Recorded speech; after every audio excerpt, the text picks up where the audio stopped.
Elliott Forrest here. The new movie is Florence Foster Jenkins, and it stars the one and only Meryl Streep. What a pleasure to see you again. Thank you. Nice to be here. The first time you heard this voice, this would-be opera singer, and I guess she would be an opera singer if she could sing, what were your thoughts the first time you heard her?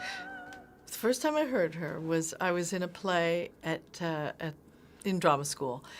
And there were a bunch of kids in the pit, in the orchestra pit. It was Midsummer Night's Dream, and they played the Purcell music to accompany it. And they were all students from the Yale School of Music, and they were huddled over at the lunch break around a cassette player in those days. And they were screaming with laughter, and the actors were like, they're so dour, these musicians. Why are they laughing? And we went over, and it was Florence. They were playing this thing. And most music students and drama students will have heard of her. For those who don't know, we're talking 1940s, New York City. 1944, in the wartime. She had money. She came from some money. Yes, in a time when you can't really say women had their own money. They inherited it or they married it. Most women were not in the professions, certainly women of that class that Florence belonged to. So they joined clubs, and that's where they worked the hierarchy of where they stood in society. Florence joined 60 clubs in New York and worked her way up and was very generous, charitably giving to all sorts of, mostly arts organizations. I think our audience would be very curious about your singing in this. I read that Audra McDonald had pointed you towards a teacher. Her teacher. Her teacher. Yes. And she's awesome, as we all know. She is. She can do anything, as can you. And you sang in Ricky and the Flash, you sang in Into the Woods, it's really you singing in Mamma Mia. How hard was it to sing badly, to sing off-key? Well, I was singing as Florence. You know, every time I've sung in a movie, I'm singing as a witch or a rock and roll singer. I'm singing kind of in character. I mean, I actually don't know what my own voice sounds like. To sing badly is surprisingly easy. Well, I could give you an example of that. But you did have a realization, which was not that she was just a bad singer, that she was really close to being a good singer. I wouldn't say good, but she was close to being okay. And sort of that's what pulled her audience's hopes up and buoyed them towards the moment where it just went wildly off the cliff, you know. And I think it was that anticipation, because there had to be something more than just bad singing. Bad singing would just send you out of the room. I don't have perfect pitch by any means, but you would get to a note and I would be going, everybody's kind of going up in the seats. It's close, but it was a funny physical reaction to tricky. Want to help her. Yeah, but it is tricky to just sing just under that half tone under. Here's the other thing that I came out thinking about this film, is that there's this fine line between delusion and courage. Yeah. And I thought that there's a lesson in this. To a certain extent, and then I thought, where am I delusional in my own life as an audience member? And I think people sort of challenge ourselves, but I think there's something beautiful about that, in that, was she delusional or was she just incredibly courageous, or both? Or was there some middle ground where it's almost like kids? We lose that ability to immerse ourselves in a reality that we totally believe. And with great abandon, you hurl yourself into imaginative play. Kids do this all the time, and then we grow up and get careful and think, how do I look doing this? How do I seem like? Yeah. And I think that abandon, her joy, was also part of the infectious allure. She's stayed kind of current for some reason. She's stayed alive in certain people who devote themselves to their art and understand how hard it is to get it right.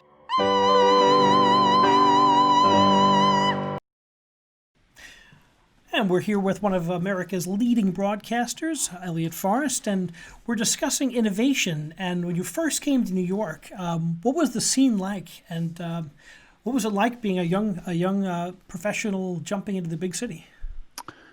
I loved it. I came here. I guess 80, 81. Moved in with some relatives in Brooklyn, and it was all possibility. And I had a couple of years as a broadcaster. I had my theater degree. I launched into working with Manhattan Class Company, which is now called MCC. I worked with a theater company called the Apple Corps, which eventually moved to 23rd Street, where another theater company took over this beautiful church. And I just did a lot of theater and hung out with friends, and it was a wonderful time to be alive and just try to figure out how to make a living. Kind of one thing led to another. I was in a comedy troupe for a while, and there was a guy who led the comedy troupe who was had a day job at a big public relations firm, and he ran camera, and he said, "You know how to run camera?" And I go, "Yeah, I was the AV nerd in college in the theater department, so I had been running camera, and I worked for a television station prior to that."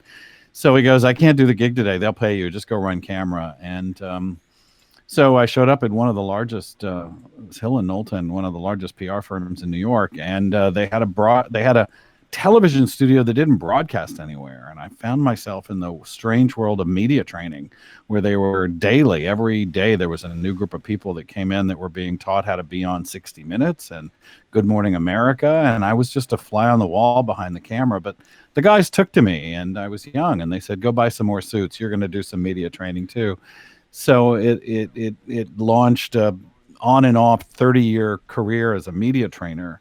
But I'd been there for, maybe a year or so when WNCN came around, and a friend of mine called me, the same one who had gotten me in Kansas City, had already moved to New York. And he goes, "Look, WNCN is hiring people for this classical radio station, and they want a younger sound, and you're exactly who they're looking for." And so I auditioned and got that. And and then did theater, and then got to A&E television. I was on A&E for 12 years.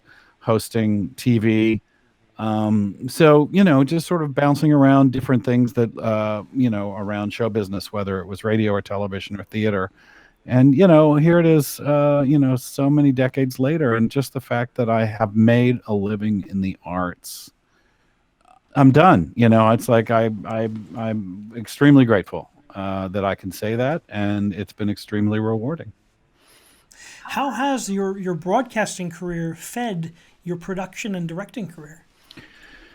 Well, they do overlap a great deal. One is that I'm kind of always on the air thinking as a producer. I'm doing an interview myself sometimes with people, and I'm thinking, how am I going to edit that? Also, the people that I meet as a broadcaster often end up in my shows. So the contacts are very helpful. Also, just the idea of the musical form, for me, I probably listened to more classical music recordings than almost anyone. I mean, I've been listening to at least 20 hours a week for the last, 25 or 30 years. So a sense of musicality when it comes to producing really helps. And also, as an executive artistic director of my own nonprofit, and then as a producer and a director, you're called upon to do fundraising and give speeches. And as you mentioned in my introduction, on stage 60 times at Carnegie Hall, all those things are they feed into each other. I was panicked the first time I was backstage at Carnegie Hall. I was about to go on. So I don't even remember what the concert was. I just remember staying next to somebody. And I guess I was just like, breathing or not breathing. And whoever was next to me goes, "You're going to have to breathe at some point." And I was like, "Oh, okay, all right." And so I went out on stage, and I remember coming back that very first time. I mean, just thinking of going out there on that stage and thinking, the Beatles and Judy Garland and Tchaikovsky and Leonard Bernstein. Dvorak. All on that stage, and Elliott Forrest. And so I remember thinking the very next time I hosted there that I thought, I'm going to pretend I'm really confident. How would I walk on stage if I really owned the room? and I did, and there's a lot to that, because it's like, they want me to do well. They're not out there judging me like, what the hell are you doing here? Which is what I'm thinking. They're there going, oh, I hope he's good. I hope he's relaxed. I hope he has a good time here. That's what they want from you when you're on stage. They're not as critical of you as you think you are of you. And it was really helpful. It was really helpful and now I walk out there and it's like, okay, it's me and Carnegie, let's just have a good time. We have a question from James from Brooklyn, who just chatted me in a question, and he asked, what have you learned through the course of your broadcasting career? You've been at QXR for a long time. What have you learned? In general, what have I learned? Well, I'm pretty good in Jeopardy when it comes to classical music questions. I don't even know where to exactly start. If he wants to clarify his question, I guess. Have you learned anything about yourself? Yes. I think the biggest thing I would say is that so many people put these classical music composers, especially the classic ones, Brahms, Beethoven, Haydn, Mozart, Chopin, they literally on a pedestal. There's these little statues that we literally put on a pedestal. And, they're just guys, men and women, and with flaws, and sometimes disgusting and bad habits, and interesting and quirky and mental, and some of them have mental health issues. And I'm just not sure that this sort of historically, viewpoint that we've given some of these great composers it's not that it's not warranted. It's just that other people deserve that as well. And QXR particularly has really tried to even the playing field and undo a number of falsehoods and a number of things that have really been done wrong with classical music. One of the first things we did is a little over 2 years ago, I think, on International Women's Day, we did 24 hours, midnight to midnight, of only women composers and performers. And that was a real lift for our programming department, less for me than our programming department. And I have to say, I think for that day, maybe they added 50, 60, maybe 40% more. Many of those were already in our system. But the idea to just have women be focused for 24 hours has now had a long-lasting effect in our play system, because once that stuff's in our computerized log, they can call on that music again.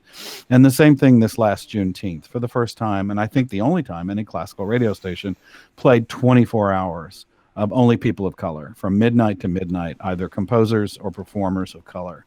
And it's had a huge effect on our playlist after the fact, because that's all there. And I believe there's actually an algorithm, but kind of a policy where there's so many women every shift and so many people of color every shift. So, I was never comfortable with, well, it's Black History Month, so here's this composer. It just didn't. It felt so tokenistic. Even 20, 30 years ago, it never felt right. So now that it's just more commonplace, but that took work. That took a realization that this was mostly dead old white guys, to realize that we needed to go in another direction. It's great to hear those changes at this institutional level. Do you do a lot of the research into the music that gets played? I do. God bless Wikipedia. What can I tell you? To tell you the truth, I don't know if anybody's interested in this. When I started, we would literally pull albums off a shelf, and then I would literally pull CDs off a shelf.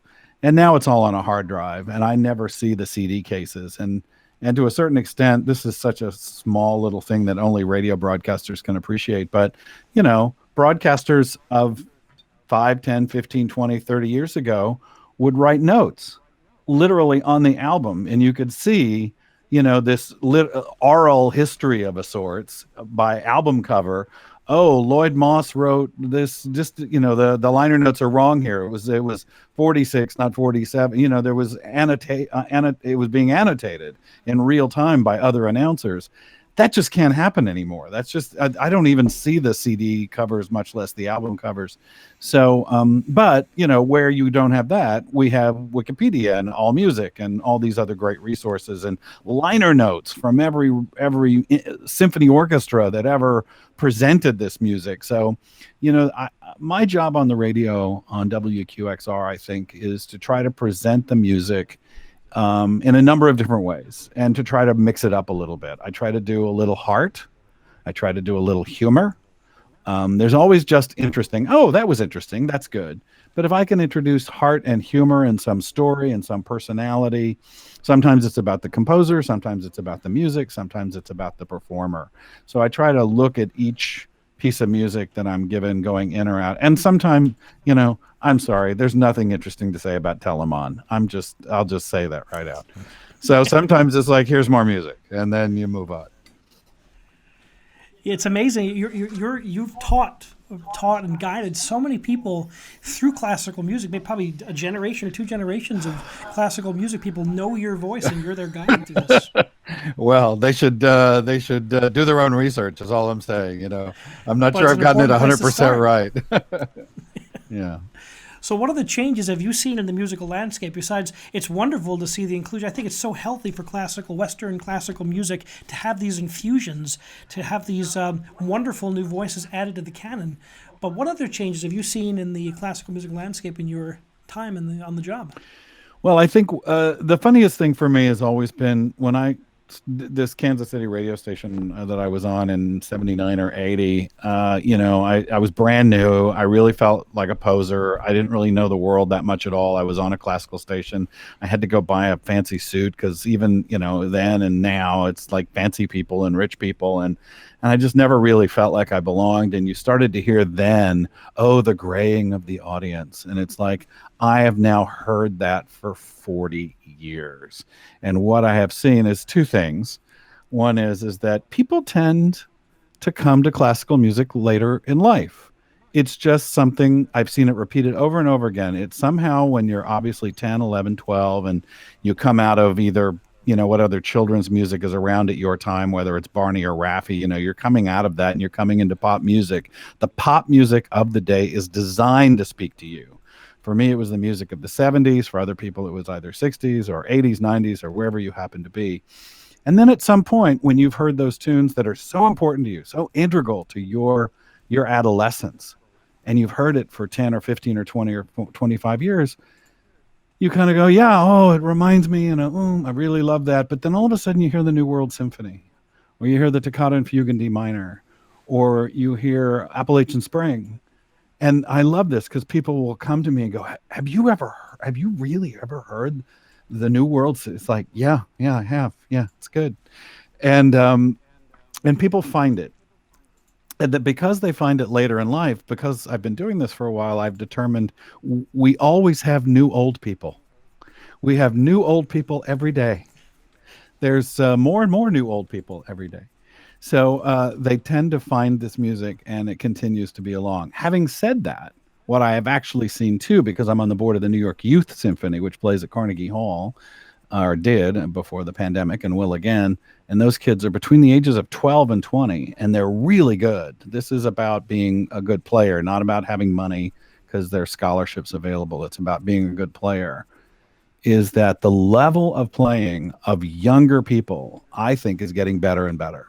So at this very time that people continue to talk about the graying of the audience, the level of playing of young people is extraordinary.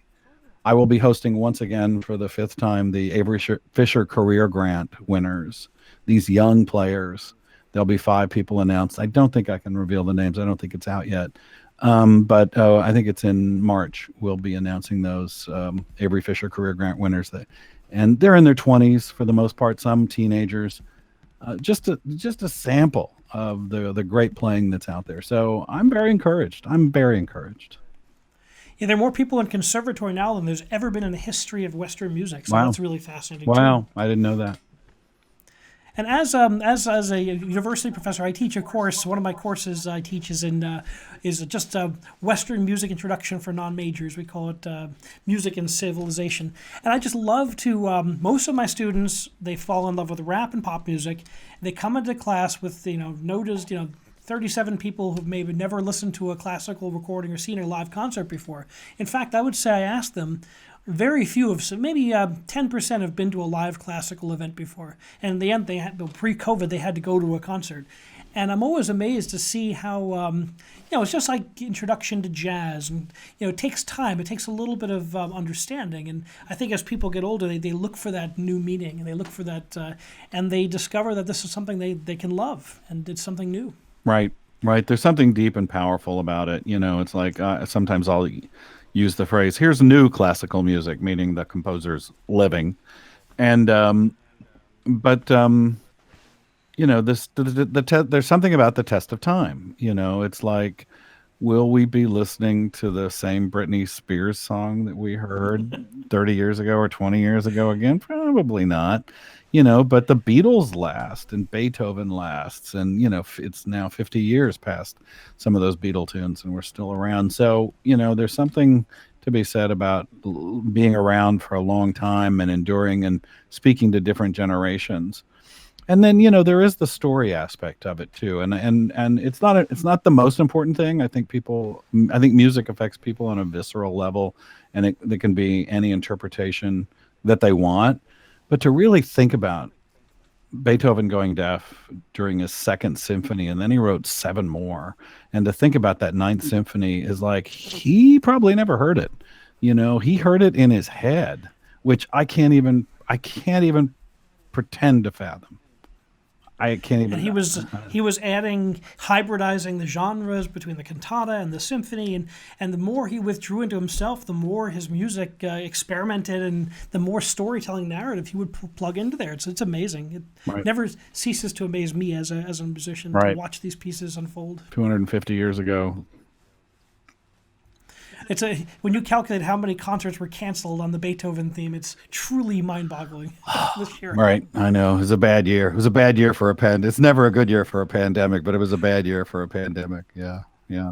So how do you think the pandemic has changed the landscape of classical music, and what do you think innovations this might have spawned?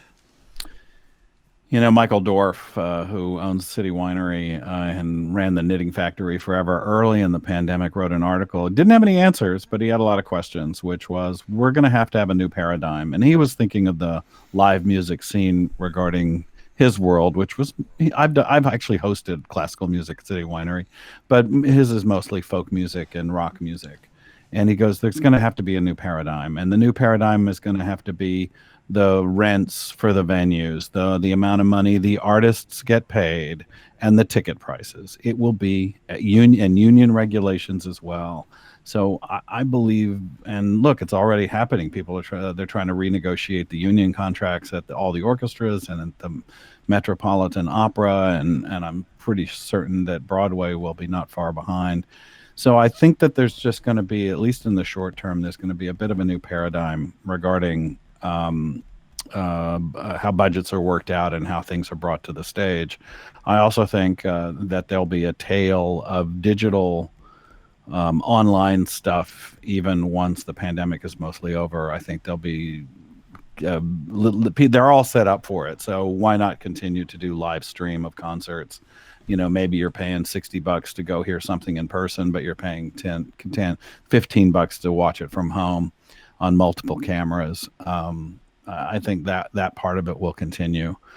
But I also think, as we I alluded to right before we went on with you, is that the Roaring /20s happened after the last pandemic, and I think there might be another Roaring '20s too, because people are just we've already seen it. People can't wait to get back outside and be with one another and hug their friends and hug their loved ones and date and whatever else they've been missing. So the arts are such a communal art form, and that's, I think, the most the hollowness of all the artists and the audiences there is just, we're all waiting for that to open up. Right. Except for my radio thing. I am perfectly happy doing this at home. I've told my colleagues, you're never seeing me again. I'm not coming back. I'm perfectly happy doing this at home.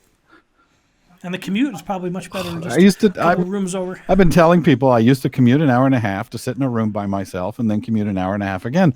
As you can see, I can sit in a room by myself without the commute. I'm not sure why I need to do that. Yeah, that's great. So, what are some of the projects you've worked on? Some of the digital projects you've worked on that have been really exciting. Well, the first thing pre-COVID, I just back up a little bit. You mentioned the Matthew Shepard oratorio, beautiful new work about the young man who was killed over 20 years ago for being gay. I directed the PBS special of it, and then was on tour with it. We were at Ravinia twice, and we took it to Laramie. We literally went to the scene of the crime. We did performances in Dallas and Boston, and it was a big part of my life, and I hope to get back to doing that. But out of the PBS special there, I really decided I wanted to do another video project. Again, this was pre-COVID, so I bought a really good camera, and I started to do a lot more video shooting and editing. And I basically have been calling my entire lockdown as film camp. And so I have done tons of editing and shooting. And so it's kind of, and then when we all got locked down, it's like, well, now we're in the TV business. And so there's this concert behind me here, this Songs of Protest, which is still online at artsrock.org that people can see. You can see it for free, or you can pay a little something. It's up to you. But I hosted it around a fire pit, and I commissioned filmmakers to make original videos of original songs, original protest songs. In addition to a couple of classics, we had Suzanne Vega that I brought to Nyack sing Luca, which, you know, it's about child abuse, and I considered it a protest song. And Branford Marsalis had a jazz tune about Rodney King that had previously been released. But other than that, they were all new. So it's just been a lot of video and a lot of shooting and a lot of creativity and a lot of writing. And in the same organization, Arts Rock, I presented Simona Dinnerstein, the great pianist, as I mentioned earlier. And then a number of nonprofits have asked me that I've hosted live in the past, wanted me to host it virtually. And while we were at it, I started making, I made an 8-minute documentary on the history of the Voices of Ascension with the conductor. And so just, a lot of projects. The one I got the camera for was there's a rock band in Rockland County called the Rock and Rollers. And they all have special needs of some kind. Many of them are on the spectrum, and some of them Jeffrey Freeberg is a music therapist who had them play in a class and then said, "Do you guys want to play out?" And so they've now been playing out in front of the public for a couple of years. And every time I see them, it's just really inspiring, the power of music and the power of being in a band together and what it's meant for them socially and what it's meant for them in the community. So I've been shooting a documentary about them for over a year now and editing that. So that's my, I've been actually focusing on it the last few weeks more than I have any other part of the lockdown, because I'd been shooting it for a year, had a lot of material, and now I'm really starting to edit it. But it's amazing. It really is amazing. What an amazing story. I can't wait to check out their music. That's really a beautiful They're story. fun. Yeah, they're good. They're great. There's a great bunch of young players, and you can tell how much they enjoy being together. Music has these incredible stories. When you dig deep below the surface, you can find out such wonderful stories of perseverance and innovation. Yeah, it's sort of everywhere, whether, as we touched on, it's with Beethoven. The Matthew Shepard piece was amazing. That Craig Hella Johnson, the composer, really felt like he needed to express his, not only his outrage on the incident, which is inherent in the story, but for him is like, could he really find love? Could he really find truth and goodness in light of such a horrific crime? And in developing the piece, he found that the answer was yes. And to try to find, I mean, it could have been a passion play in the sense that, it might have ended with the death of Matthew Shepard, but he goes into one more epilogue, which is gathering together and finding more positives and upbeat and love in spite of such an incident. That piece has become so profound and powerful and performed all over the country. It's really such a wonderful addition to the repertoire. Yeah, it is. I can't wait to get back on tour with it. We had a number of productions. I was scheduled to direct the New York premiere of it with the Dessoff Choir under the direction of Malcolm Merriweather. We're still talking about it. It may happen this summer. We'll see. Fingers crossed. So incorporating the height of video technology into your work, how about reinventing the radio play for Shakespeare? What was that like?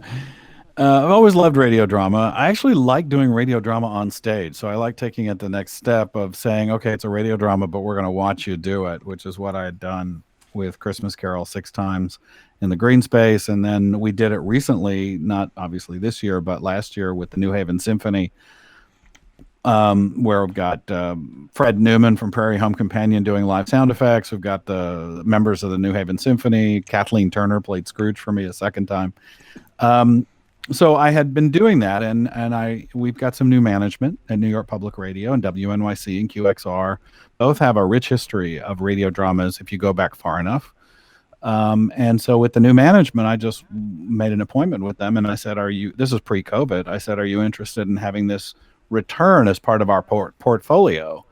I'll be honest with you, part of it was a competitive nature in me, which Audible, the big Audible company, bought part of the Minetta Lane Theater, and they were actually staging plays to be recorded as Audible's radio dramas, not just recording them in studios, but having a full-length production on stage, recording it with the audience, and that was their audio content.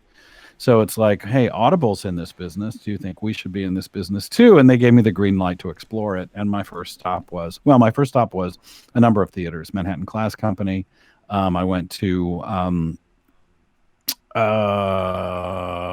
losing it here, a couple of different theater companies. But I went to the Public because it seemed to me that public radio, public theater, it seemed like a thing. And so my friend Mark Russell, who I went to college with, runs the Under the Radar Festival, which is a really great festival that's part of the Public Theater. So we started to chat, and I said, right up there with A Chorus Line, Hair, and Hamilton, Shakespeare in the Park is probably equal among as brands that have come out of the Public Theater. Why don't we look at that for this summer? And we were starting to do it when the pandemic hit. We all locked down, went home, stopped talking. And then I got back to him, I think in April, and I said, maybe we should continue this conversation. And he goes, we're going to cancel Shakespeare in the Park this summer. And I said, not so fast, mister. So we ended up hiring everyone back. And thanks to the PPP program, they were going to get paid anyway.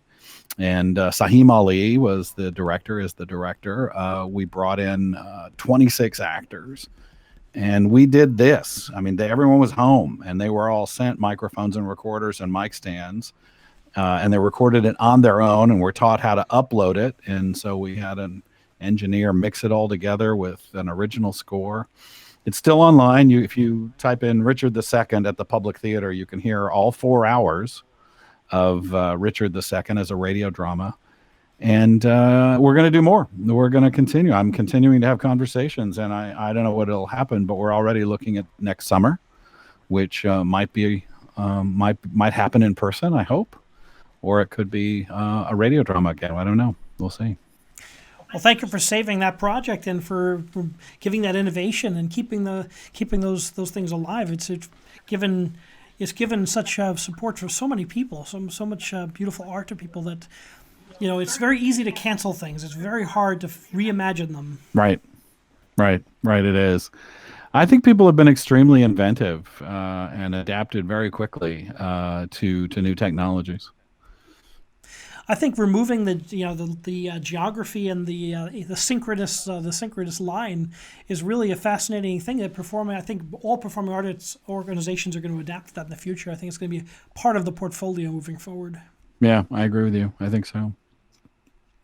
What advice do you have for young people coming up in the arts today? You have so much wisdom to share. What would you say to people coming up in the business today? Well, I would say that when I moved to New York, I determined that everything fell into two broad categories, and that is being a part of someone else's gig or starting one on your own. And the one where the one you think about is like, oh, I want to be a part of someone. I want to audition. I want to get this job. Totally good. There's obviously that's huge, and we all do it, need to do it.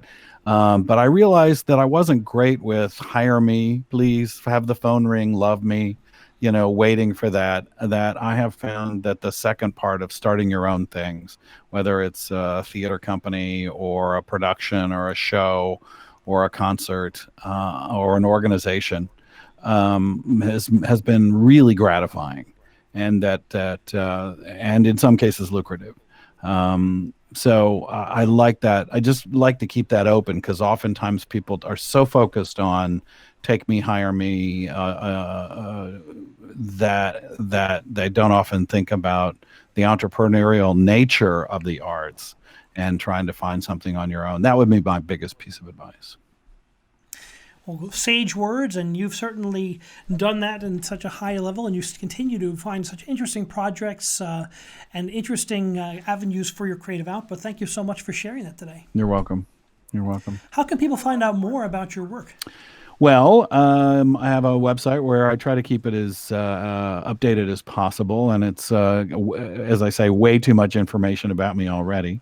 At elliottforrest.com. It's 2 L's, 2 T's, and 2 R's, elliottforrest.com. The organization in Rockland, where we present professional performing arts on stage again, and in the past, and will again, but virtually now, is artsrock.org, as in artsrockland.org, artsrock.org. And of course at wqxr.org, my daily radio show, and there's all sorts of content there. Well, thank you so much for spending time with us today, and continued success as we come out of this next period into the next, the roaring 20s that we're going to start in the years to come. Thank you, Jason. Best to you, and keep up the good work with all your students. And I know I'll see you soon. Thank you for joining us on Music Matters. And please remember to subscribe to us on YouTube and share our videos and like them. And thank you so much. And remember, keep music alive.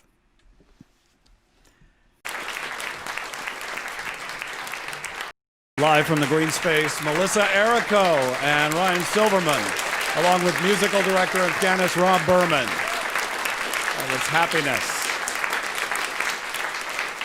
The opening song from the Tony Award. It's hard to do all winning. that without all the smooching. Yeah. We may not be dressed, but we're doing. We're doing a lot of other we're things. Well, you come and decide. Yeah. You actually start on top of him at the very beginning. I sure do. Yes. And you can decide. It's really like this beautiful big skirt, and so anyway. How hard is that? How difficult is that for you? It depends on the night. Happy Valentine's Day. Ryan. Wait, depends on the night. I just meant from a breathing standpoint. I don't know. What did he say? Okay. To pull that off. It's actually not bad. I'm like, singing on your back is actually a lot easier than you would think. Oh God, I can't believe this conversation. You don't mind, do you? Dear. It's great. And it's good. I mean, it's good because I'm not thinking about We're gonna make it sound breathing less so much. serious. Well, yeah, there's so much else going on that I'm not concentrating on Yeah. my diaphragm. So.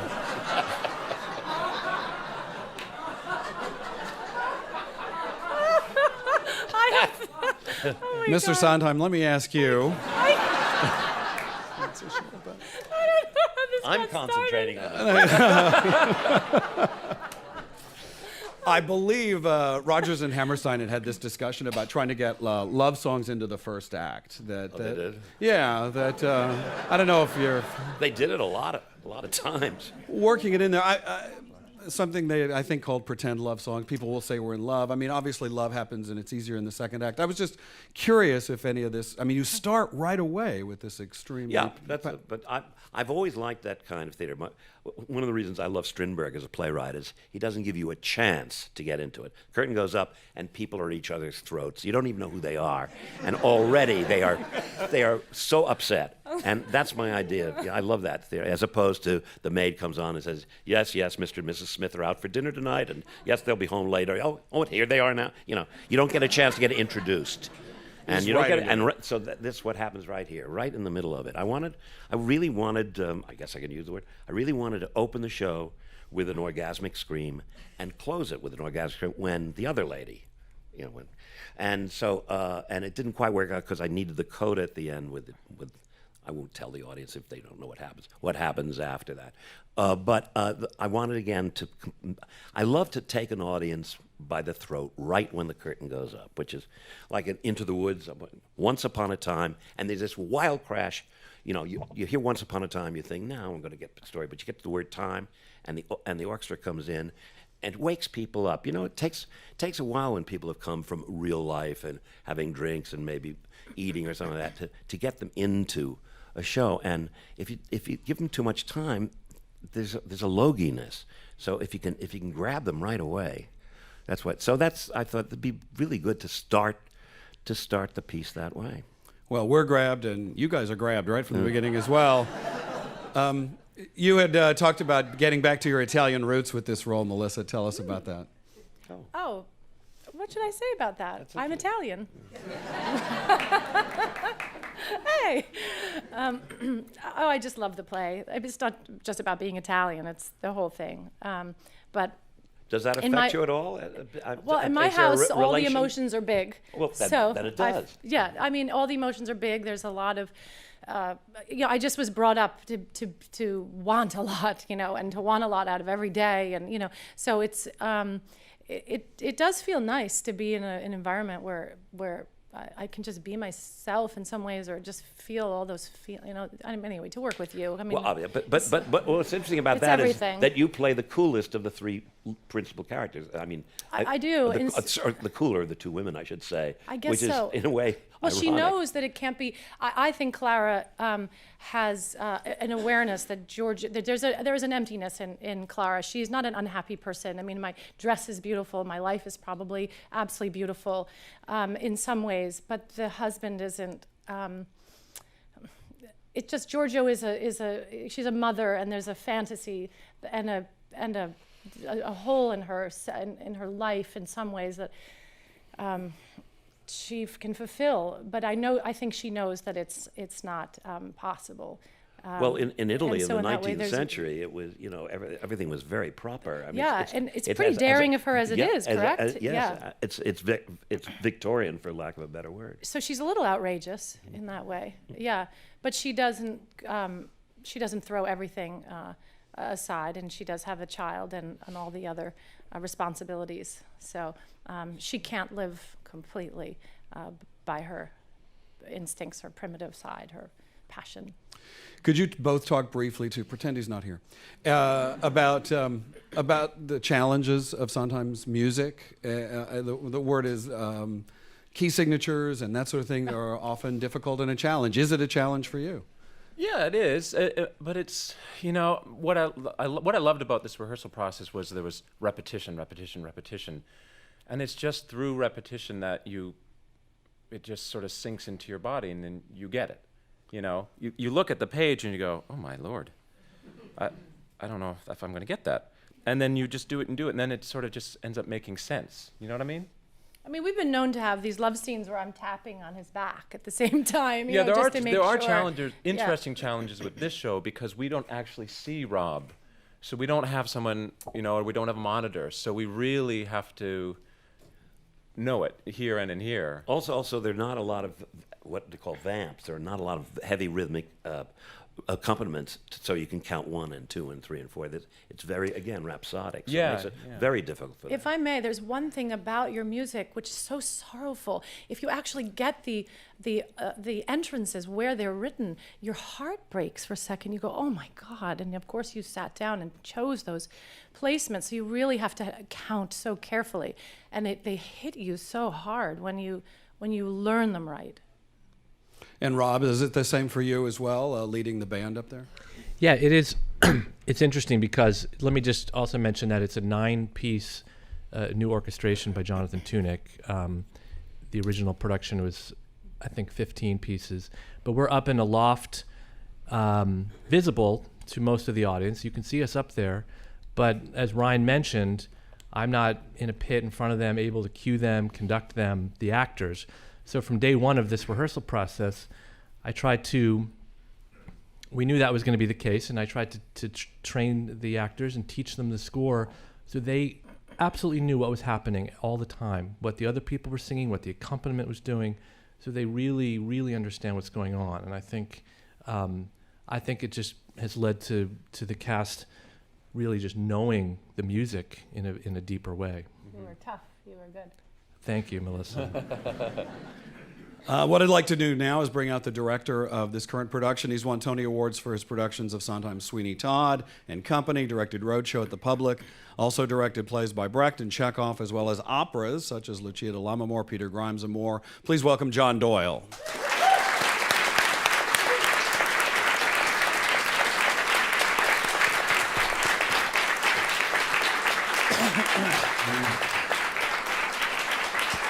Thank you. Thank you so much for being here.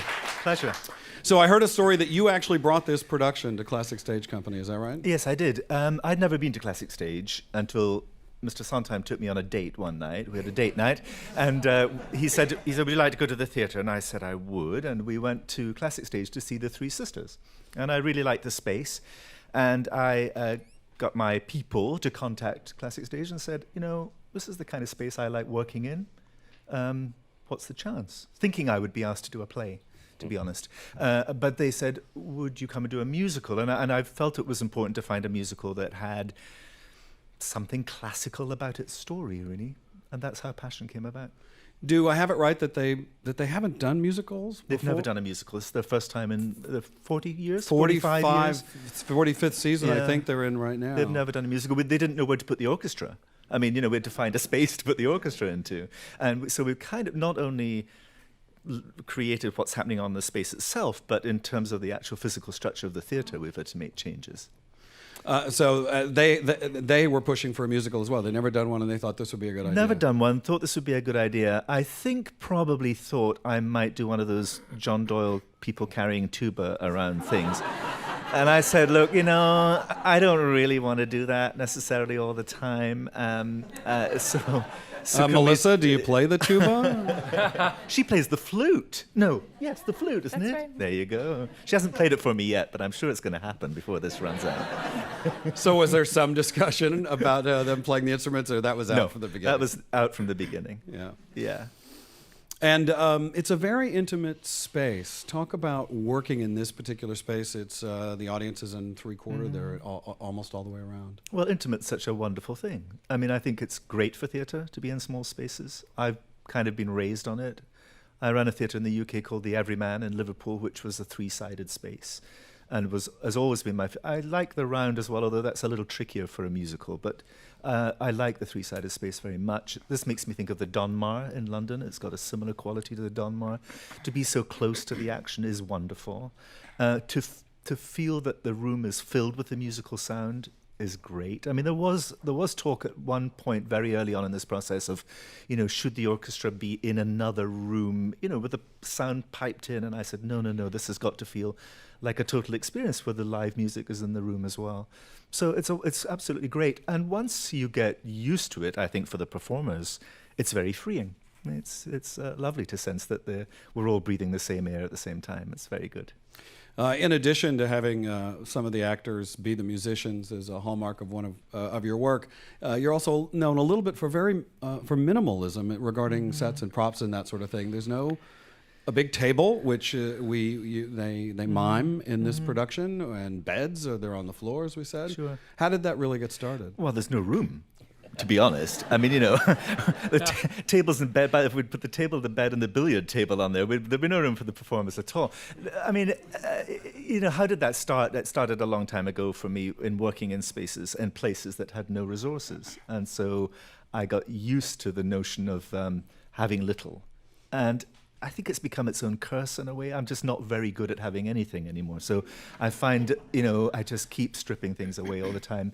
And people say that's an aesthetic or a concept or whatever. It's none of those things, really. It's just I do everything I can not to get in the way of the story. And I love to ask the audience to use its imagination. And I think that's a powerful thing in theatre making that is in danger of getting lost if we're not careful. We have more performances to hear, but just briefly, if you would just give us a little bit of the background in your work in opera, since you're part of Today, America's premier classical radio station that we're on. Tell us about your work in opera. I didn't really. I was never asked to do an opera until I did Sweeney Todd here in New York. I'd always wanted to do some. I got a call from Peter Gelb at the Metropolitan Opera, who brought me into his room and said, would you be interested in coming here? And I said, well, I've never been able to afford to come here. I'd absolutely no idea that he was offering me a job. None whatsoever. He said, well, we would really like you to come here, and we would like you to do Peter Grimes. I said, are you kidding me? I mean, Peter Grimes, one of the great British pieces of opera theatre work, really. It's theatre, that piece. And he said, well, I saw Sweeney Todd and I thought you could, and I really did think he'd lost his mind then by the time, from Sweeney to that. But anyway, I love doing opera because I love being in the room with the music. The process of negotiating the establishments is a little more complex. But thank goodness the days of Park and Bark are gradually going away. And, I've just had the pleasure of being in Sydney at the Opera House doing Lucia de Lammermoor with a soprano who was as great an actor as any actor I've ever worked with. And that, when you get those opportunities, is a great thing. The artifice of it drives me slightly crazy. But it's... when I'm asked to do them, every time I do one, I think I'm never going to do another one. I'm done. I don't want them anymore. And then you get asked and you think, oh, God, that's such beautiful music. It's hard to say no. We want to hear the next performance. Why don't you, if you would, John, tell us a little bit about Trio, The Fifth Letter. What are we going to hear in this trio? You're going to hear one of the letters that is written into the show dramatically, which is a letter that Giorgio has sent to Fosca from Milan, where he's with Clara. And so you're hearing two themes, really. You're hearing the duet that the people that you think are the lovers of the story at that point are singing, and you're hearing the letter that she has received, but in Steve's wonderful way,